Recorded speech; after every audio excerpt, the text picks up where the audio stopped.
Peggy 16.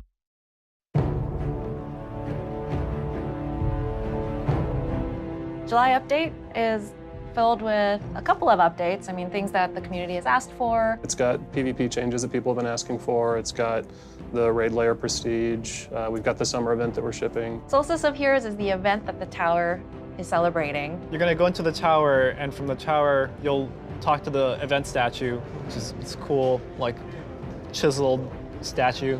Kind of like Josh Hamrick, chiseled. He's as chiseled as Josh Hamrick. You'll talk to the statue, and the statue will send you to a special event space of the last city. From there, we'll take you into the first of the challenge missions, and that's where you kind of get the first taste of the reimagining of that campaign mission on a higher difficulty. There's stuff that you didn't expect to make it so players feel like, oh, I've played this before, and then they get hit right in the face with special new bosses. Yeah, there's definitely some parts in some of these missions where you'll need help. Bring your friends. Yeah, It's always fun when all your buddies are dying with you.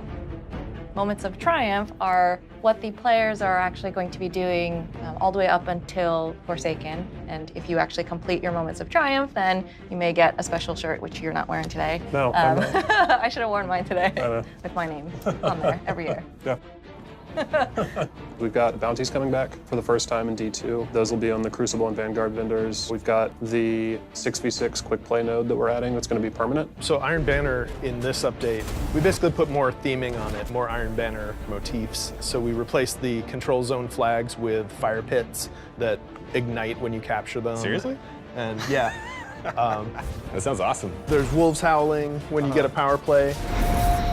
And the big change is when you have a power play, the zones lock for 20 seconds, and so they can't be recaptured. It plays very different. It's a lot of fun.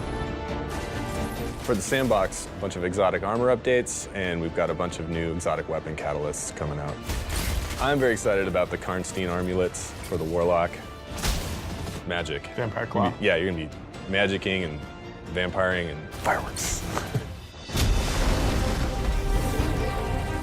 When we looked at how we can evolve Prestige and how we can evolve for the summer for the Prestige layer, we wanted you to feel like each time you go into the raid, it's offering you a different experience. So you're going to have loadouts every week that you're going to be challenged to like use an auto rifle for your primary and a scout for your secondary and a rocket launcher for your power weapon, something like that. The strategy for killing Valkaor with a shotgun is totally different than the strategy for killing him with Wardcliff Coil, which is totally different than the strategy for killing him with a sniper rifle. And there are some weeks where people are gonna go in and be like, if you have not done Prestige raid layers, do them this week. You will have a great time. Take your friends that have never done this before. And there are other weeks where you're like, oh, this is hard. Like, I don't know how to do this boss with this weapon, right? Like, how do we make this work? And we're excited about seeing that week-to-week change. One thing we haven't talked about is actually the rewards from the Prestige raid layers are power level 400 weapons.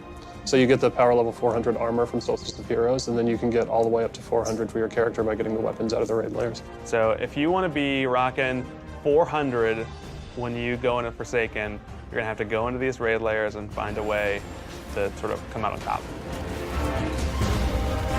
Yeah, it's really about trying to find the balance between the things that we just need to address with the game, like things that need to be better, bugs that need to be fixed, and then continuing to give them things that they weren't necessarily expecting. We're trying to give players more things to do, new things to do. Yeah, I think people are really going to like it.